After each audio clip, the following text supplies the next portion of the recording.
हरे कृष्णा, राधे राधे। आप सभी कृष्ण भक्तों पर ठाकुर जी की कृपा सदैव बनी रहे। श्री कुंभन दास जी फकीर चंद थे, धन संपत्ति थी नहीं, लेकिन ठाकुर जी के अनन्य भक्त थे। ठाकुर जी साक्षात प्रकट होकर उनकी गोद में खेलते थे। एक दिन ठाकुर जी उनकी गोद में बैठे थे तो श्री कुंभन दास जी तिलक लगा रहे थे। कहते हैं कुंभन दास के घर में दर्पण नहीं था। कुंभन दास तिलक कैसे लगाते थे? दो उपाय थे। कठौते में जल भरते और अपना प्रतिबिंब देखकर तिलक लगाते थे, या फिर ठाकुर जी किसी दिन खेलते खेलते उनकी गोद में आ जाते और गोद में बैठे बैठे बोलते, ना कुंभा ना, यहाँ से सीधे ले जा। हाँ लग गए हो, लग गए हो। हाँ नीचे थोड़ा सा घुमा दो। अब यहाँ से ऊपर कर और बीच में बिंदी लगा। तो इस तरह से ठाकुर जी तिलक लगवाते थे। कुंभन दास जी जब खेत में हल जोतते तो ठाकुर जी अपनी पीताम्बरी में अनाज रखते और स्वयं डालते चलते थे कुंभन दास जी के साथ। कुंभन दास ने कभी भी ठाकुर जी से कोई याचना नहीं की थी। एक दिन की बात है कि कुंभन दास खेत में हल जोत रहे थे। ठाकुर जी पीछे पीछे चल रहे थे बीजों को डालते हुए। तो इतने में मंदिर का घंटा बजा। जैसे ही जोर से घंटी बजने लगी, कुंभन दास ने तो तुरंत हल छोड़ा, हाथ धोए, पैर में जल डाला और मुंह पोंछा और तुरंत मंदिर की ओर भागने लगे। तो ठाकुर जी बोले, ए कुंभन कहाँ जा रहा है?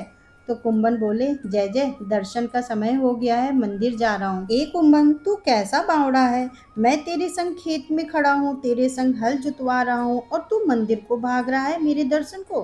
कुंभन दास बोले, जय जय, यहाँ तो आप अपनी इच्छा से आते हो, आ जाते हो, कल आओगे कि नहीं इसका कोई प्रमाण नहीं है। और कल मुझसे कोई अपराध हो जाए, परसों कोई मुझसे अपराध हो गया तो क्या पता आप मुझसे मिलना ही बंद कर दो।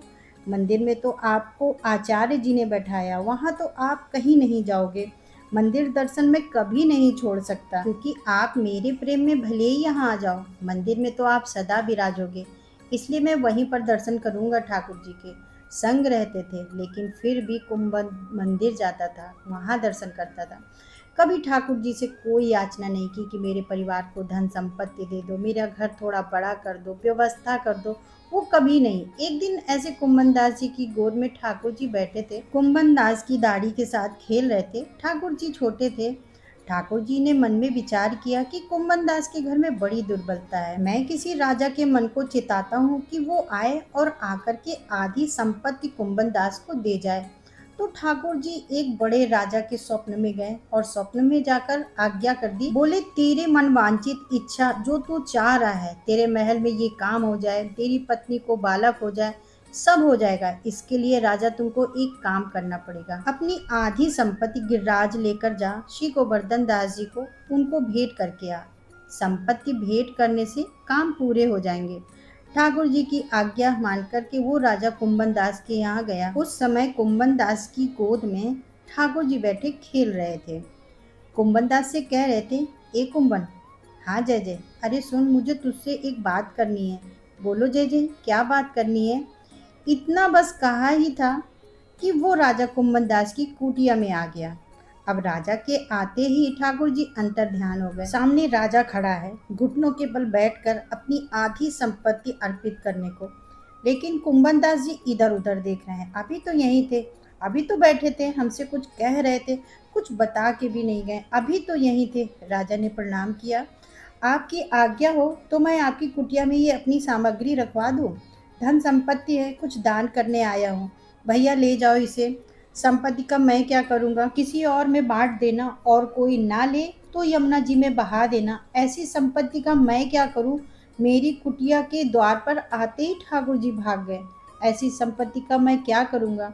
ठाकुर जी मुझे छोड़कर चले गए हैं। घर के लोग चिल्ला रहे हैं, अरे कुंभन दास जी, कुछ तो ले लो। आपकी कुंवारी भतीजी है, उसका ब्याह करना है, घर में थोड़ी सी मरम्मत करा देंगे। बरसात होती है तो बहुत पानी गिरता है, हमारे घर में पूरा भर जाता है। अरे कुछ तो ले लो, कोई देने आया है। तो कुंभन दास जी बोले, ऐसी संपत्ति का मैं क्या करूं जिसके द्वार पर आते ही ठाकुर जी भाग गए। ले जा भैया, तेरे आगे हाथ जोड़ रहा हूँ। अगर तू बहुत देर यहाँ बैठा रहा तो मैं अपने प्राण त्याग दूंगा। इसको अभी ले जा। हठपूर्वक राजा को वहां से भगा दिया। राजा के जाते ही ठाकुर जी फिर से आ गए। कुंभन दास दौड़ कर गए, ठाकुर जी को गले लगाया। बोले, नाथ कहाँ चले गए थे आप? ठाकुर जी बोले, कुंभन दास एक बात बताओ, मैंने एक राजा को स्वप्न दिया, उसको जाकर चिताया कि तू अपनी आधी संपत्ति ले जाकर कुंभन दास को दे दे। और वो तुमको देने आया और तुमने उसको स्वीकारा नहीं। क्यों? क्यों ऐसा किया? घर में बैठने के लिए कोई चादर नहीं है, तिलक लगाने के लिए कोई दर्पण नहीं है, तेरी भतीजी का ब्याह करना है, तेरे पास एक फूटी कौड़ी तक नहीं है। और मैंने चिताया कि एक राजा को भेजा और तूने उसको वापस कर दिया। कुंभन दास बोले, जय जय, आप सच बताना, राजा के आते ही आप अंतर्ध्यान हो गए थे? राजा जितनी संपत्ति लेकर आया था, यदि मैंने उसे स्वीकार कर ली होती, अपने घर में रख ली होती, अपने घर में लगा दी होती, तो आपको लगता कि अब तो कुंभन दास के पास धन संपत्ति आ गई है, अब कुंभन दास अपना घर बना लेगा, सब काम कर लेगा, और आप जो गए तो लौट के आते ही नहीं। पर मैंने उस संपत्ति को स्वीकार नहीं किया, ये पूछने के लिए आप आ गए दोबारा मेरे पास। मेरा सौभाग्य है कि मेरे ठाकुर जी फिर से प्रकट हो गए। आपको लगता है कि यहाँ पर सब सुख समृद्धि हो गई, गुजर बसर कर लेगा। लाचार बालक को बार बार माँ क्यों ध्यान देती है? और वो बालक अगर चलने लग जाए, बोलने लग जाए, तो उस बालक को धीरे धीरे माँ अपनी जिम्मेदारियाँ समझाने लगती है। तू चला कर, तू खुद उठा कर, तू खुद तैयार हुआ कर, खुद भोजन कर लिया कर। लेकिन अगर वो बालक लाचार ही रहता है तो वो माँ अपने बालक को कभी नहीं छोड़ती है। हे नाथ, मुझे आपसे एक ही कामना है, मुझे कभी संपत्तिवान मत बनाना, मुझे कभी योग्य मत बनाना। चलती हूँ। राधे राधे।